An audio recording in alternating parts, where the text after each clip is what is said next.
ভাগ্যের টানে আরও একবার রাই এবং অনির্বাণ একে অপরের মুখোমুখি হলো। হ্যাঁ বন্ধুরা, ভিডিওতে লাইক দিয়ে দেখতে থাকুন। ঈশা এবং অঞ্জন যখন হঠাৎ করেই রবিবারের ডিনারে যখন অনির্বাণকে নেমন্তন্ন করে নিজেদের বাড়িতে, ঠিক সেই সময় রান্নার দায়িত্বটা যখন রায়ের কাঁধে গিয়ে পড়ে, ঠিক সেই সময় অঞ্জন বলতে থাকে যে দেখো রায়, আমি তোমাকে অনেক বড় একটা দায়িত্ব দিয়ে ফেলেছি, তাই এই যাত্রা যাতে কোনো মতেই আমার অসম্মান না হয় সেই দিকটা কিন্তু তোমাকে দেখতে হবে। অন্যদিকে রাই বলতে থাকে যে আচ্ছা একটা কথা বলো তো, যে তুমি যাকে নেমন্তন্ন করছো তার নাম কি, তার সম্পর্কে তো এখনো পর্যন্ত কোনো কিছু জানাই হলো না আমার। তাহলে হুট করেই একজন গেস্ট আসবে আর তার সামনে গিয়ে আমি যদি তাকে জিজ্ঞেস করি যে তার পরিচয়টা কি, তখন কেমন একটা দেখা যায় না? তাই আমি একটু আগে থেকেই প্রিপেয়ার হয়ে যেতে চাই। অন্যদিকে কথা বলা হচ্ছে ঈশা বলতে থাকে যে ও আচ্ছা, কে আসছে সেটাই তো তোমাকে বলা হয়নি।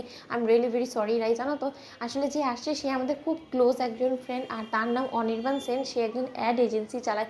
অন্যদিকে কথা শোনা মাত্রই রায়ের হাত থেকে যখন জলের গ্লাসটা পড়ে যায়, ঠিক সেই সময় ঈশা বলতে থাকে যে কী ব্যাপার রাই, তুমি হঠাৎ করে এরকম চমকে উঠলে কেন? জলের গ্লাসটা পড়ে গিয়েছে সেটা কোনো প্রবলেম নেই, কিন্তু তাই বলে তোমার মুখ চোখ জানি কেমন হয়ে গেল, কী হয়েছে? অন্যদিকে রাই বলতে থাকে যে সর্বনাশ করেছে, এটা কী করে হয়ে গেল? এই গোটা পৃথিবীতে একমাত্র অনির্বাণের কি এই অঞ্জনের ফ্রেন্ড হওয়ার কথা ছিল? আমাকে তো কোনো সময় অঞ্জনের সম্পর্কে অনির্বাণ কোনো কিছু বলেনি। অন্যদিকে অঞ্জন বলতে থাকে যে আসলে তোমাকে বলবো বলবো করে বলাই হয়নি, জানো তো যে অনির্বাণ আমার সেই ছোট্টবেলার খুব ক্লোজ ফ্রেন্ড, এবং অনেক দিন বাদে, বলতে পারো অনেক বছর বাদে আমাদের অবশেষে সেদিন দেখা হয়েছে। তার থেকে আমি ওকে বলেছি যে এই সানডেতে আমরা একসাথে ডিনার করবো, আর সেটা কোনো মতে যাতে ও মিস না করে, আর সেও আমাকে কথা দিচ্ছে যে সে অবশ্যই এই ডিনারে আসবে। তাই আমি যতদূর জানি যে তোমার রান্নার হাত নাকি খুবই ভালো, তাই আমি একদম রিস্ক নিতে চাইনি এই বিষয়ে, তার জন্য এই গোটা রান্নার দায়িত্বটা তোমার কাঁধে আমি দিয়ে দিলাম। অন্যদিকে রাই বলতে থাকে যে এই যাত্রায় যদি আমি রান্না করি আর অনির্বাণ যদি সেই রান্নার স্বাদ চিনে ফেলে, তখন তার রক্ষে থাকবে না। অনির্বাণ নিশ্চয়ই এটা ভেবে ফেলবে যে না, যে রান্নাটা করেছে সে আজই হোক না কেন ওরই রাই, আর যদি ও আমার বিষয়ে খোঁজ করে তখন আমি কী করবো, নিজেকে কী করে আমি লুকাবো? কারণ আজই হোক না কেন একই বাড়িতে একই ছাদের তলায় দুজন মানুষ থাকবো, একে অপরের মুখ দর্শন করবো না, সেটা কী করে হতে পারে? কিন্তু এই যাত্রায় আমি এই সিচুয়েশন থেকে কী করে নিজেকে রক্ষা করবো সেটাই তো আমার মাথায় ঢুকছে না।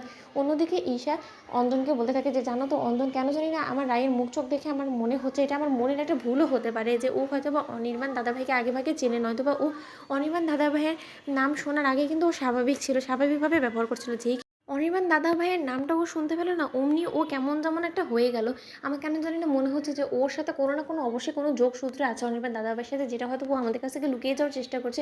এই একটা জিনিস তুমি খেয়াল করে দেখেছো যে রাই কিন্তু প্রায় প্রায় নিজের সম্পর্কে কিছুটা হলেও মনে করতে পারে, কিন্তু যেই কিনা ওকে সেই কথাগুলো লিখতে বলা হয় সেই কথাগুলো লিখে না, কারণ ও সেই অতীত জীবনের তিক্ত স্মৃতিগুলো কোনো মতে মনে করতে চায় না। তার মানে আমাদেরকে এটা ধরে নিতে হবে যে ও স্মৃতি হারায়নি, ও বরঞ্চ অতীতকে ভুলে থেকেই নিজের জীবনটাকে এগিয়ে নিয়ে যেতে চায়।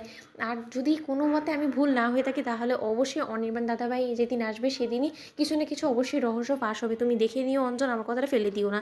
তো বন্ধুরা, ভিডিওটি ভালো লেগে থাকলে অবশ্যই লাইক, কমেন্ট, শেয়ার করে সাবস্ক্রাইব করতে ভুলো না।